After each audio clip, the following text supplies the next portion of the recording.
everyone. Welcome back to Noteworthy with Nan. I'm really excited for today's episode, and I know you will be too because we have Lilse McKenna here. I have known Lilse for so long, and I know many of you follow her as well, so I'm really excited to pick her brain and dive into everything. So Lilse, thanks for coming. Thanks so much for having me. This is so exciting. Thanks. I think it'll be fun. Okay, first off, we have talked about this many times, but I know some people on the internet don't know how to pronounce your name. Yes. I hope I've known you. I hope Oh my I'm God, doing yes, it correctly. of course you're saying my name right. You know how people like sometimes will continue to say someone's like, I don't know why Yes. people don't correct people. I'm like, no, Okay, no. I don't always correct people. It is a little awkward. It's awkward, but also because I'll do it like once, I'll correct somebody once, and then I'm kind of like, you know what, my name is tricky. It is not, you read it and you can't necessarily say it from reading it. So it's Lilse. Lindsay Harper used to say it rhymes with thrills. That's the best way to remember it, I think. Lilse Yes. like thrills. Yes. Like has that zzz. Yes. You don't think it does when you read it. So Yeah. also, I will answer to anything. Some people have said Lyle, whatever. That's Whatever a it unique is, one. I'm down. I hear a lot get of Lisi, something. Yes, Liesel, Yeah. whatever. I'm good. Elizabeth is your real name? Yes, yeah, Lil's nickname. And how did the nickname come to be? Like, is that a family nickname or? It is. It was my great-grandmother's Oh, I love that. nickname. Okay. Yes, yeah. So Have you for ever Elizabeth. met anyone else? I've definitely not. I don't think I I've ever have met not Lilse. met anyone else. I have heard that it is a nickname. It's a Dutch nickname. Oh, okay. But I have not met anyone else named Lilse, and if you Google it, I'm not finding a ton of Yeah. Lilses, so I don't know. I love it though. It means you can be totally unique or Yeah. definitely have your own like. At least here. Yeah. Right. Right. I don't know. Okay. Will you give us a little elevator pitch on who you are? Just like all the things to know that you're a mom, a decorator, all the things. Yes. So I am a mom of 2 boys. I live in New Canaan, Connecticut. I am married. I have a business. I'm an interior designer, and I design homes all over the place, mostly on the East Coast, though. Yeah. And you got a new dog recently. I did get a new puppy recently. I have like a 6-month-old French bulldog puppy. How's it going? It's good. You know what? If you ask me, I'd say it's good. If you ask my husband, he'd be like, we're in total chaos. Okay, that's She's fine. good for me, I think, because I'm the one who trains her. Yeah. And that's what matters to me. I feel like you'd run a tight ship. I feel like you'd be good at training a dog. I'm pretty good at training a dog. Yeah. I feel like my last dog, recall was never really there.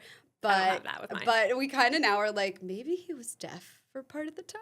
Maybe. He was good for a while. Then we had kids and they stopped listening. But no, she's really cute. She's happy to learn. She's adorable. Oh, so. she looks very cute. Thank I was you. excited for you when I saw you got one. Yeah, I love a dog. I gotta have a dog at all times. I think so too. Okay, so there's so much to talk about. I know my audience loves your work. I mean, I clearly love your work.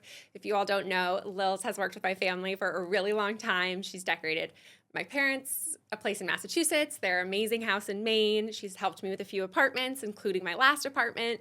So we are just like Lilse McKenna fans, everything. We want it all. We just think she's the best. And I know a lot of our followers feel that way too. So I want to hear more about work, but I feel like you've been on other podcasts. We've heard some of the details. So I want to hear more about what you're working on right now. What are you and your team up to? So we have a bunch of projects happening right now. We try to cap it at like 5. Okay. Did it take you time to get there? I think that it always is hard to like know what the cadence is as a small business owner. Yeah, I think as a small business owner, you kind of go through seasons where you try scaling out. Yeah. Right? And you try to figure out what can you scale to, what are your limitations. And just for now, while I have little kids, I know my limits. I know that we can do about 5. Okay.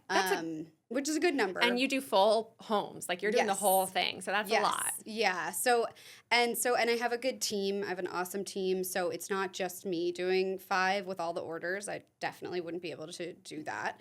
But right now we're working on a couple projects in the city. We have a couple projects in Fairfield County. And we have one in Long Island and one in Florida. Fun. That's a good mix. Yeah. And everything's at different, it's not like all of them are at the same moment within the process. Do they just sort of fall that way, or do you find you have to sort of plan them out and be like, ooh, I don't want to take on this project right now because I have another project that's starting at that exact same time? Sometimes you can do it that way. I feel like project schedules shift all the time You can't really control it behind the no scenes. one can. The client thinks Yeah. they know when it's starting. The contractor might influence it. The permits might influence it, whatever it might be. I do find that there's a little bit of a cadence to when we get a bunch of phone calls, like right after bonus season or, right after kind of like in January when you are sort of dreaming and scheming. Yeah. We might get those dream phone calls or whatever. So Okay. there is kind of a cadence to it that I now understand better than I did when I first started my business. And you've probably had your business for, is it 10 years I started now? in 2017, so Okay. almost, yeah. Okay, yeah. So Yeah. it takes some time to get there. I feel like Yeah. you're so in the groove now. It feels like you have such an established business to me, but Right. I It feel like takes a definitely- while. Yeah. Yeah, totally. And you mentioned your team. How many people do you have on your team? I have 3 people on my team. Okay. I have a project manager who's based in Brooklyn, and then I have a design assistant in New Canaan, and then we're calling her head of special projects, someone who helps me with marketing and field notes and other projects that we're doing that are not necessarily interiors, but she has an interiors background, so she can also jump in when we are doing a bunch of projects at one time. I am loving what you're doing with Field Notes. Field Thank Notes you. is Lilse's Substack, and it's full of so much good information. So we will absolutely link to it, and you should definitely subscribe. I feel like now are you sending them out every week, every few weeks? We kind of don't commit to a cadence. Smart. Because of smart. how my work ebbs and flows. Yes. So, like when it's heavy creative season for me, if I have, 3 homes I need to design at one time, that's all me and that's not my team. And then once we get into the ordering season, I have more free time. So we kind of haven't committed to a cadence, but we try to get like 1 or 2 out a month. Will you elaborate on that? Because I do think that's an interesting way that you work in the fact that you are really making all the design decisions for your clients. It's not your underlings and everyone underneath you. Like you are sitting there with the fabric samples, the paint colors, putting swatches on the wall. Like just Totally. How did you get to that point in your career? Or how do you, and I do think there's also just an interesting thing of like what you decide to do yourself and how to outsource to your employees. Totally. So, for me, the part that I enjoy the most is the creative. I also think that for an interior designer, it's sort of the highest risk portion of the job is, if I'm letting somebody else pick paint colors and I'm not standing behind those decisions, that is a pretty high risk move. That's so true. To my mind. I'm like thinking of the green paint color in my living room that we all chose. Yes. And we talked about that at length. Yes. Lil's was amazing. Coming into New York, putting all these different samples on the wall. Like I'm mixing it. Yeah. I'm like, I need the color to be exactly what's in my head to give you the vision that I have. And if I were trying to sell someone else's vision, I'm just not that good of a salesperson. Like, I just don't think I could do that. I think you could. You're downplaying yourself, so. but I get that mindset. Okay, so that's smart. So you're really, do you find that now you're still, I've always found, every fabric in the land. Like Lil's knows everything. She'll be like, oh, that one's called XYZ. But are you still coming in and picking up the samples and doing all that? Or have you sort of passed that off to someone like Connor on your team and then you'll just have everything in front of you to work with when you're ready to be creative? It totally depends. I think sometimes I'll know, just like you're saying, I'll say, there's something up here, Frey. It looks like this. I can't find it online. I need you to go into the city and find it. Okay. And do, we also sometimes will do a day of shopping just to see what's new at the D&D, and maybe they'll come back and have pulled things for me. Sometimes I'm the one who does that too. But most often when we're starting a project, if I'm struggling to pull from sort of my mental Rolodex for what fabrics I want to use for that project, I'll go in and find what you want new. Yeah.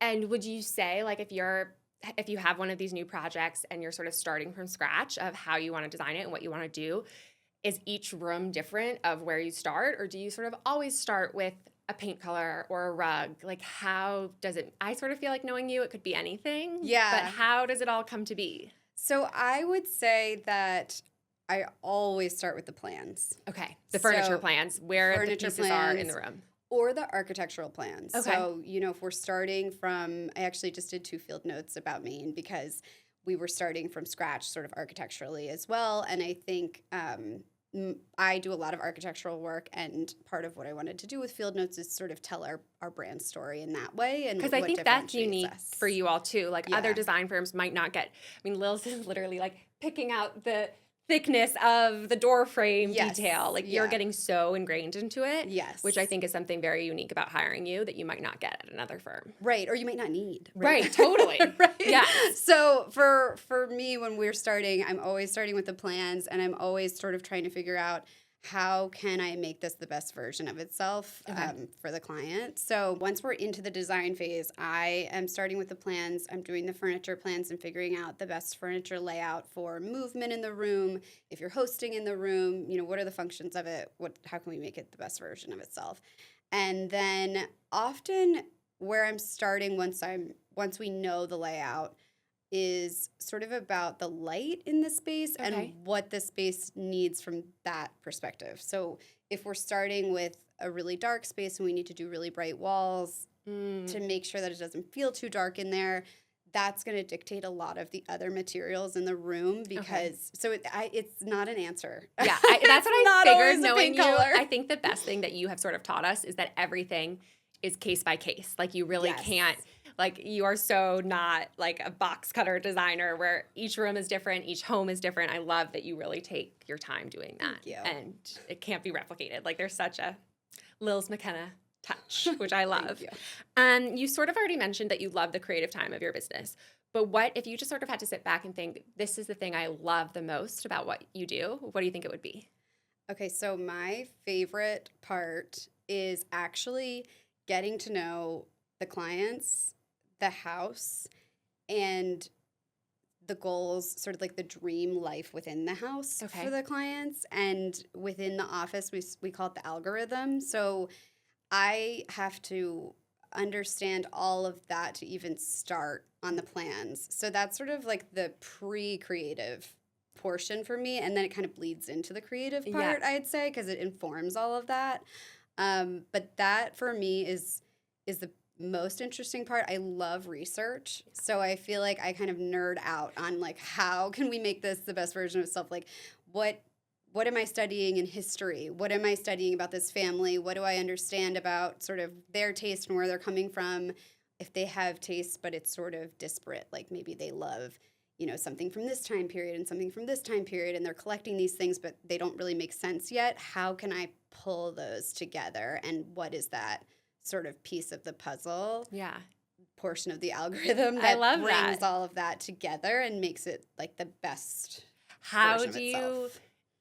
interact with your new clients? And like, let's say that you have a new client. How do you sort of figure them out and how they want to use their home? Like, does that take a little bit of time? It doesn't take a ton of time, I think, because I am pretty I love like pattern recognition. So I'm pretty good at like, okay, I'm seeing this and I'm seeing that and I can sort of piece it together pretty quickly. I think probably for the client, it's a bit of an awkward interaction because I'm coming into their house sort of clocking like, okay, this, and I think a lot of people think interior designers are judging them, and that's not what's happening. We're really just collecting information because that's our job, right? Yeah. Is to go and take that information and then piece it together and say like, okay, I think this could be really beautiful if we did it this way. Totally. Or like you clearly sit in that part of the house a lot, or you like Right. this size pillow, or whatever those little details are. Right. Or you've shown me that you love these rooms, but they don't really look like the rooms that you live in currently. So how are we going to pull those elements that still will reflect your personality? There's this whole sort of hunting and gathering A hidden portion. language that you sort of figure out. Yeah, there's a visual language and pattern recognition to sort of, this is that person's taste and this is their story within that. I love that. What, in contrast, do you think is one of the hardest things that you do, or that's something that you sort of dread about your job, but you have to do anyways? I think probably every entrepreneur hates like administrative work. Yeah. I mean, like the rote admin that comes with running a business, there's certain things that the business owner has to do and you cannot outsource that are always surprising because it's just this weird hurdle to owning a business kind of. But I hope one day I can outsource all of it. I don't know if I don't know like when and how. But right. I could see you having more of like a business manager, office manager, someone to do some of that nitty gritty tasks. It's so funny though. Like one of my favorite things to do is listen to founders or listen to, entrepreneurial podcasts. And even like Tim Ferriss will be like, I hate the road admin stuff that we Yeah. all still have to do. So if he's still doing it, like probably I'm. There's always like, I think it's just a different level. Like even if you Yeah. hire someone to help you with some of it, you're doing a different level of managing Right, them. totally, exactly. So I should have asked you earlier when we were talking about podcasts, what Yeah. are some of your favorite podcasts? I actually do listen to Tim Ferriss. Okay. Recently, I've been listening to The Stanza, which is Oh, I haven't like a heard that. hospitality Okay. podcast, which has been kind of cool. I listen to Founders. Have you ever listened to the Founders I don't think so. I'll podcast? have to look that up. Okay, it's so good. He basically, I love biographies. Yeah. And he basically takes biographies and summarizes them into like an hour-long podcast. Oh, I love that. Yeah, so for entrepreneurs or people who are interested in Yeah, and when you business. can't read the whole book, or I'm sure Like, we could, but yeah. who's finding the time? If you don't have time Yes. to read through, some of your favorite founders' Stories, biographies, yeah. it's really good. Oh, fun. Okay, I'll check that out. What do you think has been most influential in your brand growth? What has helped you grow, and what are other times where we didn't really see anything move in the needle? Like Right. for background, everyone, I used to help Lilse with her PR, so I know some of these things that come Yeah. out, and we're like so excited for a story, and then we're sort of like, oh, there's crickets. Yeah. It's very odd to It's know odd. what helps and what doesn't. But what Yeah. what have you found? So I think sort of at the beginning, Instagram, I was really lucky that Instagram was taking off right when I was starting my own firm. Yeah. Like, that was a really lucky, just parallel timing situation. Well, that's nice of you to credit Instagram for that and luck. I think you also played a big part in it. But yeah, I see what But you're the saying. fact that a visual medium Was coming up at was the time that coming you up, were. Yes. Yeah, exactly. It was really lucky. And then I think also, it's funny, the placements that you got me in like the Wall Street Journal, I think that's probably the biggest Okay. needle mover. I like hearing that because I used to always think the Wall Street Journal was like such a winning Yes. spot. And that's why I was always so excited when it happens. But you never quite know. I just think the Wall Street Journal's had such a bigger reach than the home decor magazines, which Right. makes sense, right? Yeah. Or it was like that the husbands would read the Wall Right. Street Journal or be Right. impressed by it a little bit more than another outlet. Totally. And I think that I exalt the magazines within our industry, but it can be a little bit of like an echo chamber. Yes. That we're all only, I don't know how big the readership is outside of The design the world. design community or readers who are so already engaged in this world that they're aware of, me and everyone else. Right. Like that's if they didn't being see it in the published. magazine, they're probably following you anyways, so they'd see it one way or another. Right. So it's sort of, I feel like Instagram kind of made it so that it felt like, okay, this is sort of our corner of the internet. And then Yes. how many of us are picking up print magazines in addition to scrolling? I'm not Yeah. entirely sure at this moment. It's a bummer Yeah. because Yeah. they're so beautiful. I mean, I think things come and go, so I'm sure there'll be maybe a pushback in time or whatnot. But it's just Right. always interesting to see where it all shakes out. Because like, I mean, one thing we used to always talk about, like, there's so much work behind the scenes that goes into the photo shoot to like you've done years of work on this project, and then to come back and spend all the money on the photo shoot is a whole nother hurdle. Right. And then I think, too, what can be tricky within our industry is that it's not going to keep up with the pace of the press, and it's not going Yes. to keep up with the pace of Instagram. It's just slower than that. Right. And so sort of negotiating, okay, so how do you get yourself out there in the face of that when a project might be 2 or 3 years? Yeah. Most of ours aren't, but they could easily be. Right. And that could be the timeline between signing the contract and getting the photos out Yeah. to editors. It's crazy. So, It's just yeah. it's just a slower burn on just a all roll. fronts Yeah, in the yeah. interior design world. In a different way, though, you do have a few hours on The Expert where someone could hire you for just a short hour and get a little piece of your brain. How is that going? What do you think of it? Like, how has that experience been? I love it. I think that it's sort of mutually beneficial. Yeah. I think it's really fun if I can help somebody design a room in an hour or make multiple decisions about multiple rooms in an hour. I love that. And Yeah. I love sort of seeing how excited they are to have knocked some things off of the list. I think they're always surprised by how much we get done and how quickly I can make a decision. So that's been really nice. I also get something out of it in that like we said, I'm so fixated on all the details of a whole house. Right. So often when I'm working on something, I'm probably not in my heaviest creative season if I'm posting hours to The Expert, but I might be sort of in that tail season where I'm getting tons of questions from the contractor and maybe some questions from the clients. And so I am still in the weeds Yeah. on that creatively. And it's kind of nice to step back and out and help someone solve something quickly Yeah. Oh, that's in like an interesting. hour, and it kind of sort of reboots me. Yeah, If like a little I'm spark to be like, yep, okay, it's all still working. Especially if I'm in a spot where I'm like, so, what can be really frustrating in this job is when you have a vision for something and for whatever reason it cannot make it over the finish line. Like it can't be done exactly how you would like it to be done, and your sort of worst controlling self comes out.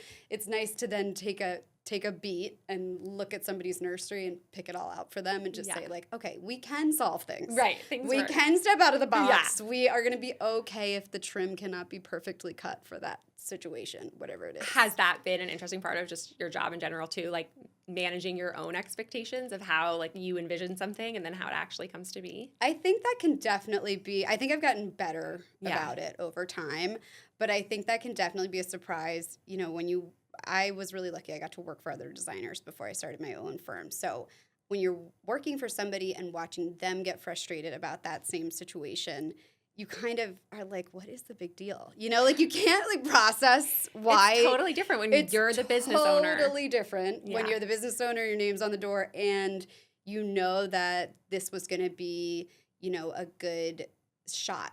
Right. Or this was going to be, this was going to be a good moment when people walked into the house. Right. Or whatever it is, there might just be something that is like a hang up for you. Yeah. And yes, you can totally spiral. Yeah. Yeah. It's tricky. Well, I think it's a hard thing because, I know you have so many friends who are in the industry and other designers, but it is sort of still like any business. It's just you at the top of your business. Right. And so you're really like, there's not really someone to talk you off the ledge or help you figure that out. No. Like, do you have any tips that you've sort of taught yourself to do? Like, is it taking your dog for a walk or anything to sort of just take a break from it other than going on The Expert and doing an hour? Yeah, The Expert is a really productive way to do it. But I actually am somebody who needs to sort of sit down and like unload my thoughts every once in a while. Okay. So I try to do it as many mornings as I can. And I feel like it's not, I feel like when you say journaling, it sounds like you're writing, some kind of nonfiction about your life. Totally. That's not really what it is. It's more like a list and just kind of like, okay, this is what's hanging me up, and I can kind of work my way through that hang up. I like that kind of sort of like, it's like a brain dump, like get everything out that's stressing you out almost and see it on paper in front of you, and then it feels like you can solve it. Yes. Where like I am certainly not writing in a journal that should be published anywhere. No. Like that anyone else would want to read. Totally. It just gets sometimes out of my brain onto paper and it feels more realistic. Totally. And then sometimes you'll like stumble on one from 5 years ago and be like, oh my God, that's so funny. I thought that was such a big deal. Oh, the biggest deal. Whatever that fight was I was in that with that contractor, like was the end of the world at that moment, And it's like that it really wasn't. Everything worked out. Right. It's a nice reminder. Yeah, I love that. Speaking of sort of stepping out of that, and I'm curious if you have any hobbies or what your life is sort of a little bit like outside of work. I know work takes a ton of your time, of course, your family, but what are sort of things you do in your free time that you love? It's so funny. I was just with a friend who's also a designer this weekend, and we were laughing because we were with all these women who were talking about TV shows, and we were like, we don't actually watch TV. Like, we don't have time for TV and hobbies. But I do listen to podcasts, and I do read quite a bit. I think research is honestly my hobby. Yeah. I tend to get sort of like on a track with, I'm really interested in studying this kind of entrepreneur or something like that. And then I'll read a bunch of biographies about that or listen to a bunch of podcasts about that. Yeah. Kind of like get in the zone on that to understand it better. And then that's not like a super fun hobby. I was brainstorming for you. I feel like you like to host when I was prepping for the interview. And I feel like you also like to garden. I don't know if you're out there tending to the plants, but you like the planning of your garden. I do like the planning part. Yeah. But I wish I could garden more. Yeah, like if you had the time, you would want to. Totally. Like I think one day I'll be really into it. And I just joined the garden club. Oh, see? So it's coming into your future. Except I will say my mom is in the garden club, and it's a lot of things that like don't ever mean that she's touching dirt. Like it's a lot of learning. Yeah, it's a lot of her just like bringing women together, organizing all this. Don't get on a position. Mom used to have a position in the garden club, and we were like, what is this doing? This is taking a lot of your time. Yeah, no, I'm pretty good about saying, like, this is my boundary. I say no. Would love to help out with that, and I can't. Yeah. But I definitely, I want to learn more about that. I'm always sort of wishing I had more time to learn more about gardening, and so this is perfect. Now I'm going to have that built in. But yeah, hosting, I love hosting, and I love learning about how people host too. Yeah. For sure. And you're so good at it and you love to Thank you. cook. And so I feel like Yes. that's just something that I'm like, okay, that feels very Lil's to me. Yes, Like, I do love to cook. I love to cook for an event, I Yeah, would say. I okay. do not love to cook every single day. yeah, like what are my children having for dinner tonight? Not fun. No, that's another job. Yeah. But cooking for an event to me is, and hosting to me is just more of like an expression of love for the people you have there. And so that I can totally get into and test recipes. She's like, Lil's is the person that's planning out her Thanksgiving meal. Like it's all timed out perfectly. Yes. I love when you dive into that. Well, definitely, I think you have some Substacks about that. So you can dive into Lil's Substack to get some good hosting tips. Yeah, I host Thanksgiving often, and I host Christmas every year at my house. So I love I that. do get the hosting bug out. How do you sort of deal with and manage? I mean, of course, there's no perfect way to do it, but you have 2 young boys at home. That and running your own business. I mean, I just feel like you're probably being pulled in so many different directions. Have there been things that make you help you make it work? I know you have a nanny who helps. Yes. Like, how does it all fall into place? I think my nanny is key. I think the childcare thing is hard. It can kind of put you in this mentality of sort of like a rival fallacy, and so I don't want people to think that there's this like perfect solution that you can come to one day that will solve all your problems. It's sort of an ongoing. Yeah. Did it take a few thing. steps of figuring out what was right for you guys? It shifts. Yeah. What's right for you today isn't going to be right for you next year. Right. It just depends. But I'm really lucky to have a nanny who we love right now. And what else do I do to keep everything in order?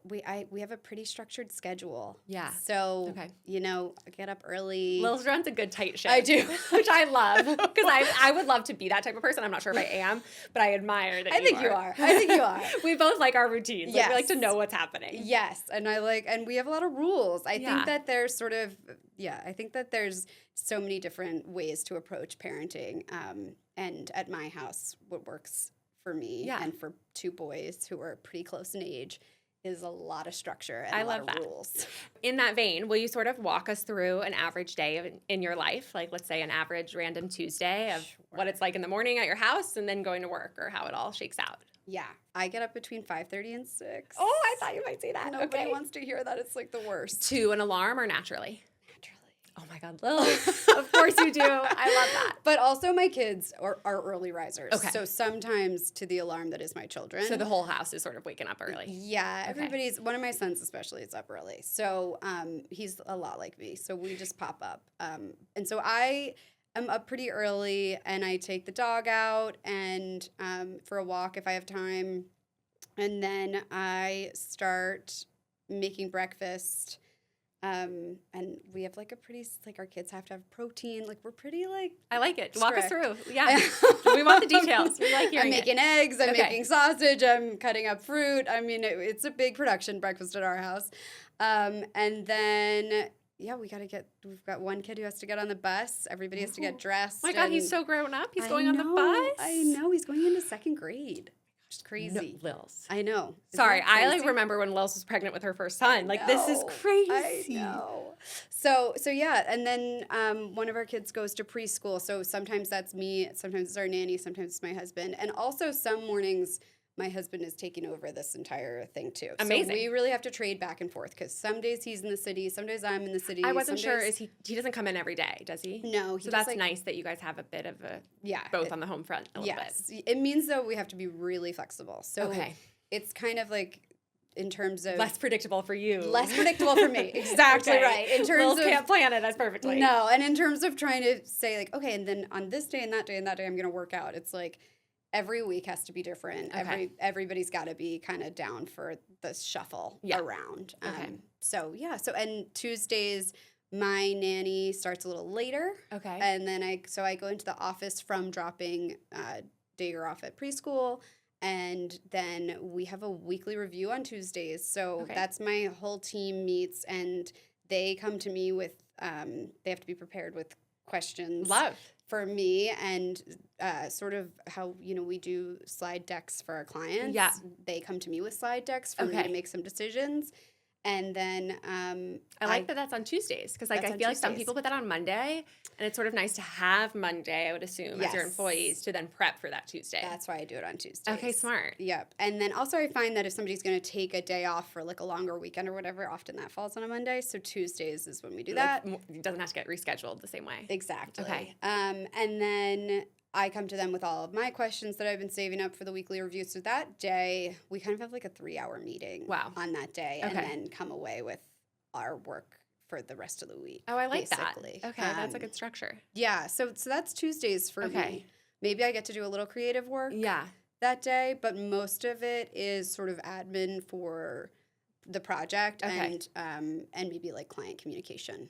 And then are you eating lunch at your desk? Are you like leaving the office at all? Or you're really sort of at your office for the majority of your day and then going back home, picking up the boys? I try to walk somewhere to get my lunch and Oh, I then like that. bring it back to my desk. Okay. So I'm definitely eating at my desk because Yeah. I'm working. So Mondays and Tuesdays I work from 9:30 to 5:30, Okay. and then Wednesday, Thursday, Friday I work from 8:30 to 4:30. Okay. So I have to kind of be there. Yeah, I don't get the extra Yeah. hours. When I first started and I had my own business and no kids, I would work until like 7:30 every night. I worked on the Exactly. weekends. Yeah. It was not As this- structured. It didn't have to be this tight into Right. the day. So Yeah.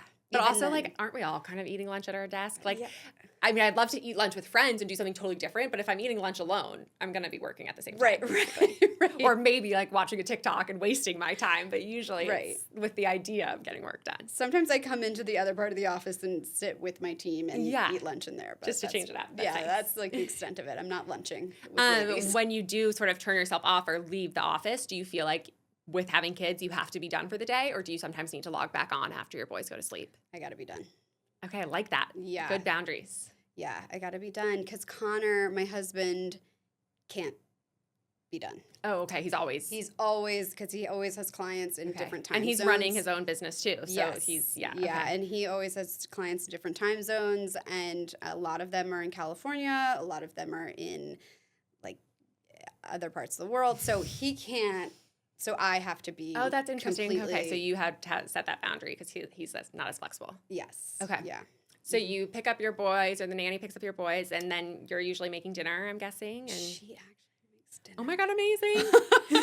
Can she come make dinner for me? Yeah, exactly. So that has been part of our childcare journey, was finding somebody who could Love also, that. because our kids are in school, Yeah. but we still need a full-time nanny because kids get sick all the time. So we have to have full-time childcare, but then she has a lot of time during the day. So we had to find somebody who was open to Using that time. Yeah. time to go to the grocery store or, Okay. That's been one of the most fix dinner. interesting, like I'm obviously not a mom, but the things I learned from my mom friends where like some nannies are so strict about what they do and they don't do. Like Yes. they won't do your laundry, but they'll do the children's laundry, like these Right. different barriers and figuring out the person that will work with you. Yes, and also figuring out what can get done Yeah. in that amount of time Right. because it's a ton of work to run a house and make sure dinner's on the table every night. Yes. So she does not do our laundry. Yeah. Because that wouldn't fit. Right, it's- Honestly, yes. it's just a lot. But then it's So- like, okay, that's still on your list. Like, whew. yeah, You yeah, know? exactly. Like it's a lot to get done. You and your husband are both busy. Are you able to make time for each other? Do you have date nights, or are we sort of just like powering through this phase of life? So sometimes we have date nights, like when we're on a good stretch where nobody's traveling and Yeah. everything, we can get on a kick where we have Thursday night date nights. I would say often that doesn't happen. And so we'll try to fit in like a walk together or Okay. go and get coffee or do drop off together. Oh, that's Like nice. kind of whatever we can fit in Yeah. around each other's schedules and just say like, okay, what's on your calendar and can you do, honestly, not lunch, but a coffee. Right, something. You know? But switching gears, I know you just went on a fun vacation. Yeah. You are a great traveler. I always love seeing where you go. And so you just went to Botswana. I did. How was it? Tell us all about it. It was crazy. It was my dad's 70th birthday trip. Oh, And that's so a it good was one. my parents and my sister and me, which Wait, oh my gosh, I assumed Connor went with you and everything. No. No. Oh, how No. fun. Yeah, it was nice because it would have been hard. The kids being with somebody for 2 weeks would have It's a been long a time. long time. Yeah. So it really worked out perfectly that like this was my dad's dream, was for the 4 of us to go. It's kind of fun at your stage of life to go back to like the original 4. Yes, it was crazy. Yeah, 'Cause oh my when do you get to gosh. do that? Right. So it was really fun. We did 3 different camps. We saw every animal we could have possibly dreamed of seeing. Had you been to Africa before? I had been to Morocco. Okay. But it's So pretty different. It's pretty different. I mean, I'd totally never been to different. Southern Africa Yeah. before. I'd never been on safari before. And it was amazing. Oh my gosh, cool. Safari's magical. Yeah. So many people can say so much more to that than I Would you probably do can, it but again, or do you feel like it's one of those things where sort of you check that box and there's other places you want to go? My kids are really into animals. Yeah. So I'm sure if You that see it in your continues, future. we will go again. I think they're going to have to be so much older because Yeah. there are so many safety situations on I feel like you safari. need to be like teenager or Yes, older. Yeah. Yeah. And you have to be like listening. Right. So, a teenager who can listen Yeah. is going to be what has to check the boxes. Maybe when they're in college. Or Yeah. We're like when they're 30. No, Yeah. I'm just kidding. Well, let's switch gears slightly and dive into some noteworthy tips Okay. because, as you were saying, you live a very structured, organized life. So when I think of people who have great tips for us, I knew you would have some good ones. So you came prepared with a few that I'm excited to hear about. Let's start with the Day One app. Okay, so that is where I can do the journaling or brain dump or whatever you want to call it. Okay. Every day. It's on my phone. It's on my iPad. It's on my computer. Syncs all between. Love. Syncs all between. You don't have to be online, and you can also just dictate. Oh, so I've heard that dictating is like going to be our new thing, which I is don't kind know of if scary I- to me. But I guess people are saying that people won't type as much as we do now, and we'll really start to dictate everything. And like your sons might not take a typing class the same way we all had typing classes Right. or whatever, and it's going to become this sort of dictating, recording culture, Wow. which I understand the feasibility of how that's helpful and easy, but it's like, I don't think it really works for all of us to be sitting in an office dictating. Just talking to ourselves. Right. It's going to be like people on speakerphone in New York City. because there's nothing I hate more I know. than someone being on speakerphone in a public space. That's like one of Totally. my biggest pet peeves in life. Totally. But I do like dictating when I'm alone in my office. Yeah. So I would say I actually don't think I can work out problems that I'm facing as well with dictating Oh, as I interesting. can with typing. So if I am, or writing. Yeah. So I think when I am dictating, it's because I'm short on time. I'm like literally sitting in my car waiting to go into the office Yeah. and just need to get something out of my head. And then I'll revisit that and then I need to type something up from there. Okay, interesting. So I'm curious to see, it kind of feels like everything that's supposed to be on the horizon for us is all shortcuts. And I just don't know if shortcuts lead to results. Or I was reading something the other day. Also, it's like, maybe I don't want the shortcut. Like, I think there's so much value in the time it takes you. Like, I would assume Right. you typing it out is you working through this problem in your head. Totally. So if you just skipped that step, I'm not sure you really would work through it the same way. It's kind of like if you try to get the cheat sheet for a book and not read the whole book. Yeah, It always doesn't work. always work. Yeah. So I think if you're not really taking the thing away, Yeah, I'm not It'll be- sure. we're living in crazy times. yeah, and we're just trying to cut a lot of corners. And from there, are you a to-do list type of gal? Do you like something written down? I like a to-do list, but I don't like an aging to-do list. I get that. Which is so funny because my team works on one of the apps, I think Mondays, and they tried to get me onto Oh, I Mondays. don't like and that I was app. like, this actually isn't for me. Like, this is for you. Yeah. And then you can come to me with the list. But I can't be on a list that's like 60 things long. My head will explode. Totally. So No, thank you. I need more immediate Okay. what needs to get done. Yeah. And then I can cross that out. I'm not living with a list. No one wants to look at a 60-point list. But you know, in my job, there's definitely those. there's definitely Yes. like more than 60. Jesse would probably be laughing at me that I'm saying 60 and say it's like 800. Yeah. Oh my So- Jessie is great with a list. So Yeah, thank God she's we have very her. good with a list. Okay, but I'm going to look into that app because I do sort of generally do something similar of liking to put everything down on paper. So I'm going to try the virtual paper. of- Yeah. one day. What I like about it too is Day that one. I can set up notifications. That's why I use Oh. that instead of notes. Okay, wait, tell us about that. So it can ping me like when I get to the parking lot for my office And and say- say, if you haven't done this yet, do this. Oh, how cool. So Okay. that's nice. You know, you Becomes can, habitual, sort of. Like it's built into your yes. day. And it stops me, you know, as I'm like getting Doing out of the things. car to be Okay. like, that's right, I should do Sit here for a this second. before I walk into my office, because as soon as I walk into my office, people are going to have questions, and That's I also have a to answer smart them. way for you to figure out your day. You're like, okay, this is the one sort of second I'm alone in the beginning of my day. Right. Let's utilize that well before I get distracted. Yes, that's what I need that. Okay, wow. Okay, I really like that. And then next, I know you love a Google Calendar, but sort of walk us through how you use your calendars. So I'm not, you know, monastic about it, but I try to put, if there's anything big I need to get done, on the calendar for the day. So if I'm blocking time, because I do need to block time for projects. So if I'm blocking time to draw this furniture plan, or to finish this scheme, finish shopping for this, whatever it is, if it doesn't get done, it's an event that can be moved to the next day. Yeah. But I can't You like, need to still see it there. delete it Yeah. until I have done it. Okay, I love that. And so that keeps me, again, getting a notification, because I just don't know what is going to pop up throughout the day. You Yeah. know, I might get a call from the nurse's office.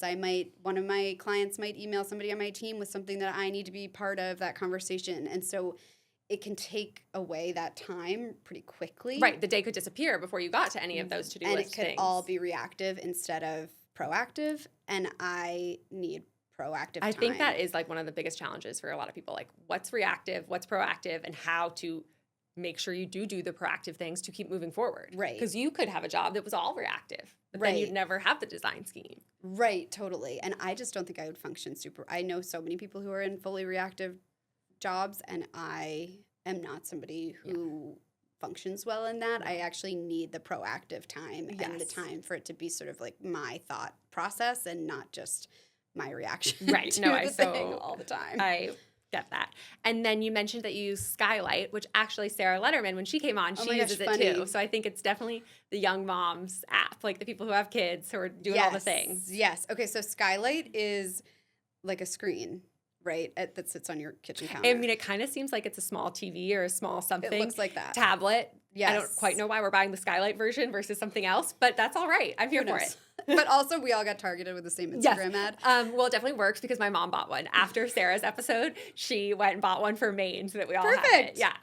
That's the perfect setting for it, because it's just where you want to not have to tell everyone verbally. Will you just tell everyone in case they don't know what Skylight is and hasn't listened? Yes. So the Skylight is basically just it's just your Google Calendar. Whatever calendar you use gets projected onto the screen. It's very aesthetically pleasing. It's sort of like if you're watching the size of one of It's like these, a quarter. maybe. Yeah. So it's visual on the wall. You can hang it in your kitchen.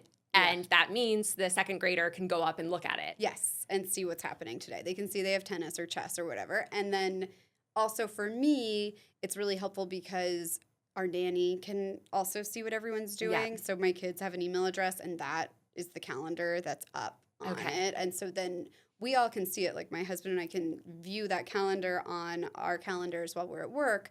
But it's not overtaking it would be my calendar if Right. it wasn't, if it wasn't that other email address. Do the boys have the same calendar or different? Like, do you have different colors for them or are they the same? They're the same because they need the same rides everywhere. So it's like we Right. can't have one kid signed up for something that overlaps with the other. We have to There's only one car there's getting one, them. There's Yeah, one okay, car smart. getting them everywhere, or else, I wouldn't be able to take on as many projects. Yeah. So they're about the same age, so they can go and do everything together pretty much. It's been a few years now, but how have you found like the transition of raising kids in the suburbs? Like really having space, having a yard. I imagine for your boys that's really nice and you're happy with that transition from Brooklyn and being in the city. Yeah. But do you ever like think about doing it another way or I think everybody who comes from the city occasionally fantasizes about the city. Yeah. Although maybe not. I think there's parts of life in the city that are so inspiring if you're creative, and it doesn't get replicated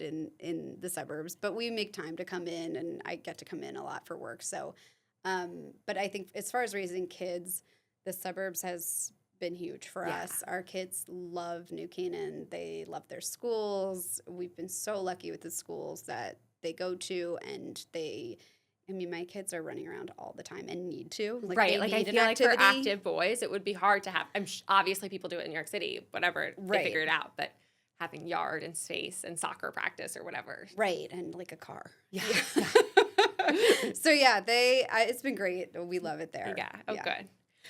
Okay, and then your last tip is about Google Slides, which we mentioned a little bit earlier, but walk us through how you personally and your office use Canva, use Google Slides. How do you incorporate it? We actually use both, depending on what we're working on. But how do you choose? So more of like the special projects end up on Canva, where you need a little more extra, take out the background type of thing? Kind of. I think honestly because it's one person working on it at a time. Mm-hmm. And we found that Google Slides we can do a ton on like at the same time. Yeah, so okay. It's, so we can all be working on different slides within the same deck and there's no problems. There's no problems. I haven't, and Canva's not as good at that. It might be. We just haven't transitioned to it. Okay. And maybe ultimately we will, but for now it's Google Slides has been great. But basically we use it for every visual that we need. Like for a project, when I start designing the project, I'm doing the floor plans.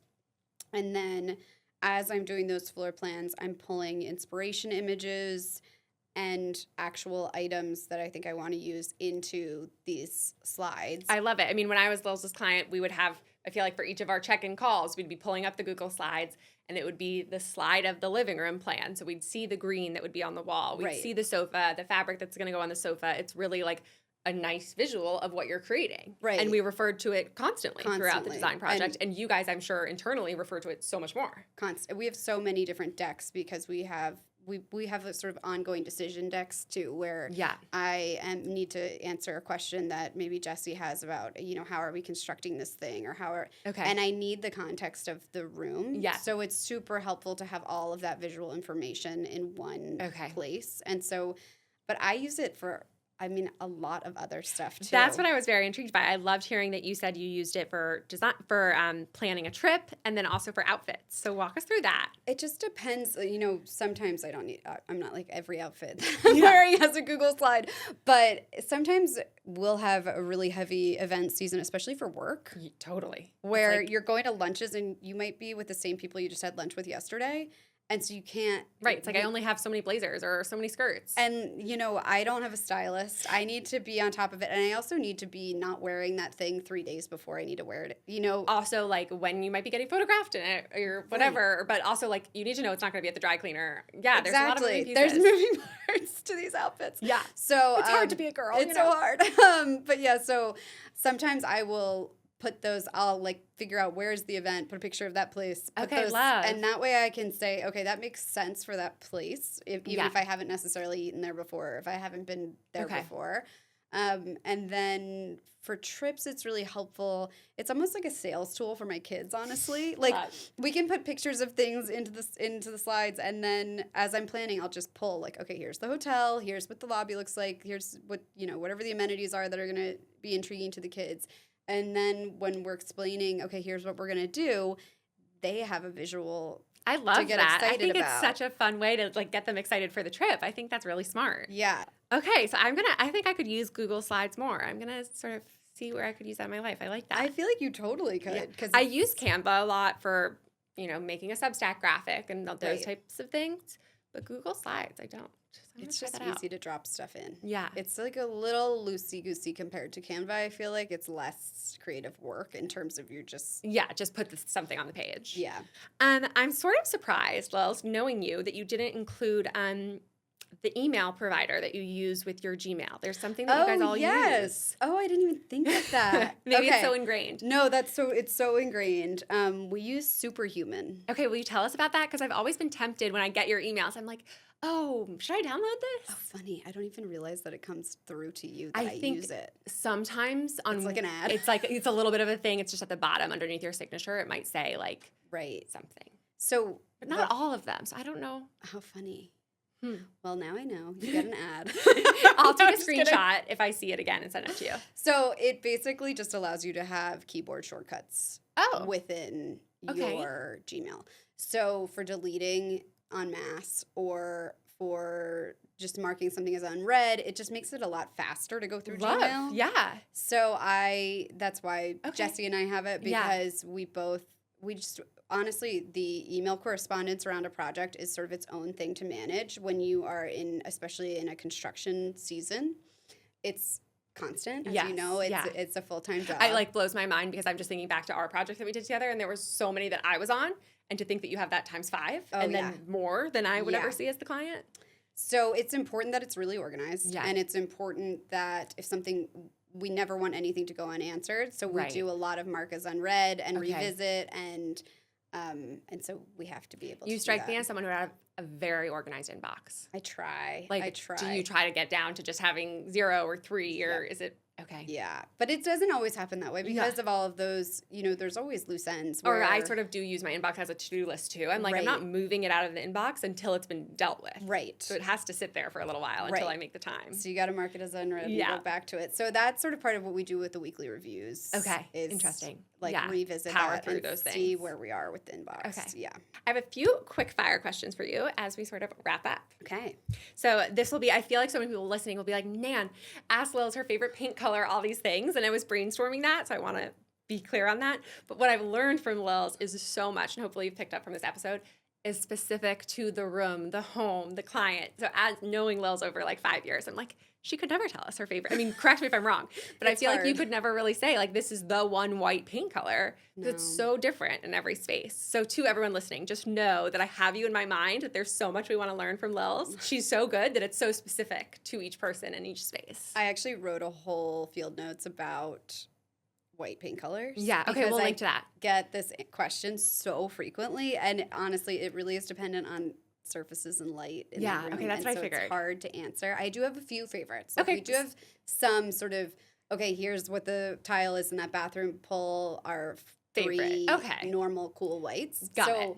But that doesn't mean that it's going to work in that person's home. Doesn't necessarily mean that. So I think it's that's the tricky part about what you a design business is that it's like you walk a sort of narrow line of, is it a brand or is it a service? And the service part of it is the white might not be perfect in everybody's house. And like the reason your clients of course are hiring you is because they want your expertise and knowing those details. But then there's the follower who admires you, who might not be able to work with you, and balancing the two different how to share it all. Yeah. It is sort of like a two different business. It is. That's a fine line to walk. It is. It's tricky. Yeah. For all designers, I think. But probably I would think social media or the last 10 years has made that more complicated. Like I would assume maybe 10 years ago, 20 years ago, designers didn't have to walk that line maybe in the same way. There also are some designers who are totally brand. Right. It doesn't matter what you bring to them. They're probably going to do a very similar thing. So when you hire them this is what you're getting. Totally. Like through and through. Yeah. And then there are other designers who are going to be have a little bit of a different kind of range and have it be more specific to the client. I think there's so many different ways. I mean, we sort of talked about that with Sarah Letterman. Like it is a business where each designer is different, and you have to find the designer that will work with you the way you want them to work with you. Right, totally. Like, will they take your feedback? Will they not? Will they sort of give you their package look or change it up? Right. Everyone's different, and make sure you hire the right one. Right, totally. Totally. Okay, but in the vein of giving the audience some fun, good Lil's tips, I have a few quick fire questions. Yes. Cookbook that everyone should own. Okay, you know this because I gave it to you when you got your first apartment. I love Ina Garten's Parties. It is like an ancient cookbook, but it is so good for hosting and especially sort of learning to host because some of the recipes are for like 13 people. Amazing. And they're really simple and delicious, and like all of Ina's recipes, but she has all different seasons of parties. Yeah. So it's a good one. I have it thanks to Lil's, and I love, that's like one of the best gifts. You wrote sort of like little notes and a few margins or on stickies when you gave it to me, and that is always like the sweetest type of gift. I think when someone buys you a book that they really know and love, and you know it was for them, and there's little things written inside. It was like a second gift within the gift. Oh, good. I'm glad I did that. What about a coffee table or interior design book?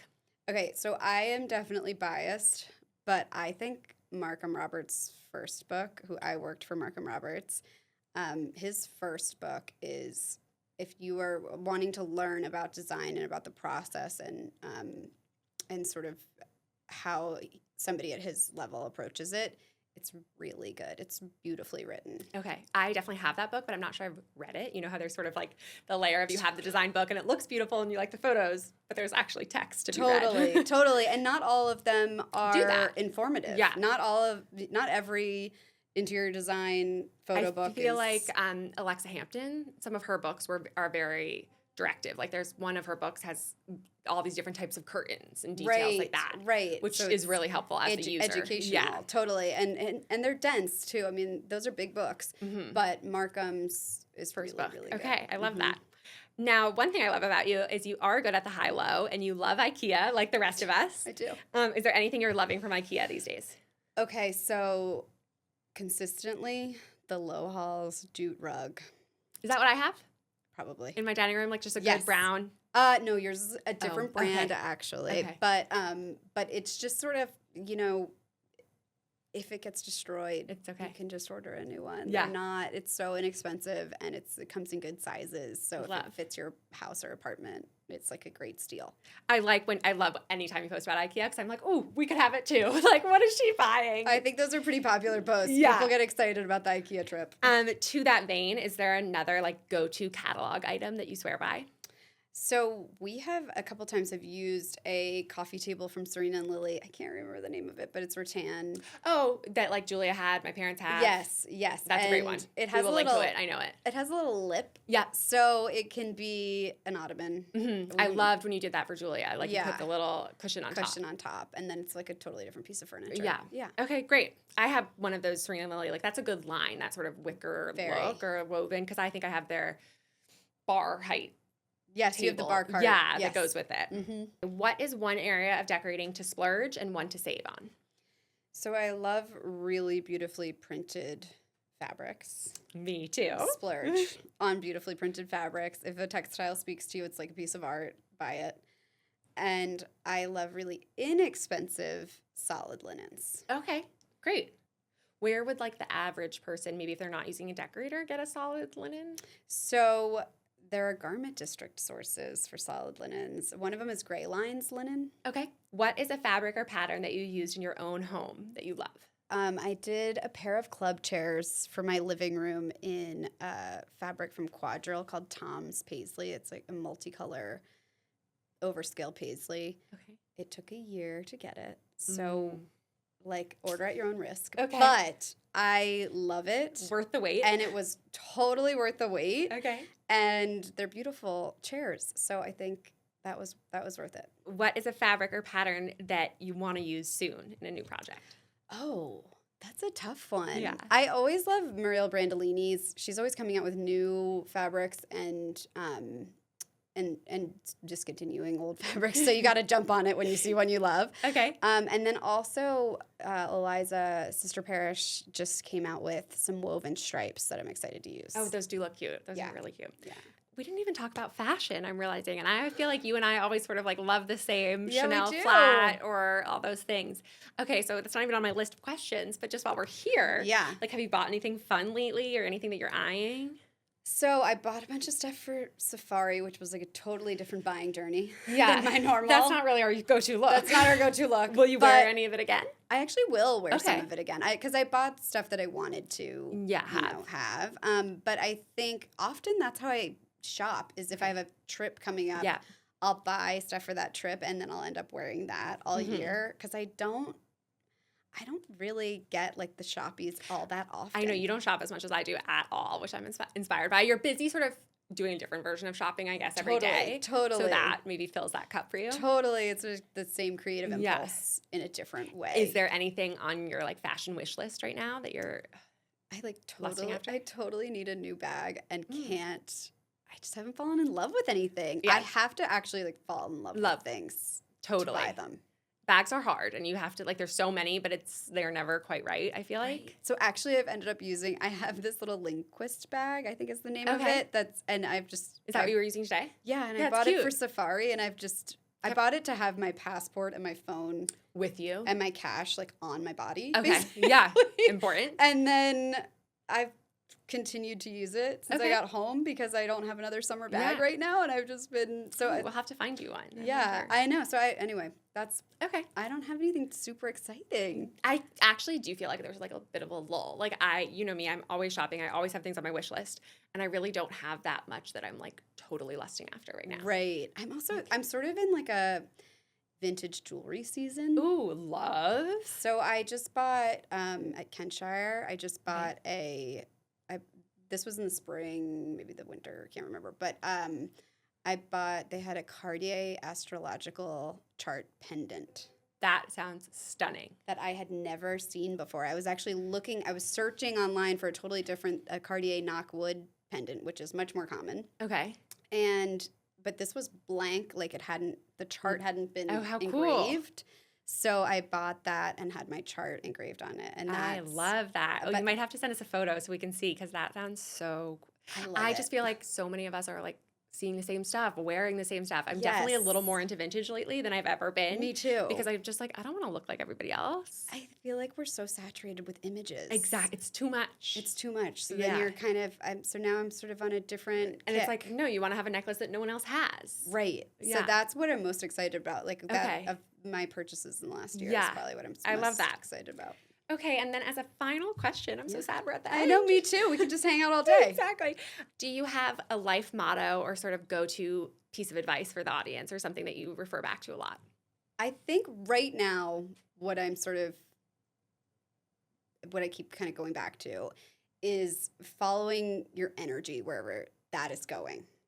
I think like follow your passion has been said so many times, and I'm not sure that passion is exactly the right word. It's more like, what are you most excited to keep going back to? I love that. I think following your energy is important, and not trying to fight it. Yeah, don't force things. Yeah, and not try to make something work that's not working out. Yeah. That's a good one. I'm going to steal that. Yeah. Well, thank you so much, Lilse. Thank you for having me. It was a joy to have you. So much fun. fun. Like, okay, now we have to keep hanging out. It was too fun. Thank you, everyone, for listening. We will, as always, write up a Substack post with links to everything we discussed, so you can find all these things, and we will link to Lilse's website, Instagram, Field Notes, which is her great Substack, all the things so you can find her. And thank you so much for coming on today. Thanks for having me. So much fun. Okay, bye. Bye. That's a wrap. Do you have a noteworthy tip? Leave it in the comments below. Thanks for listening.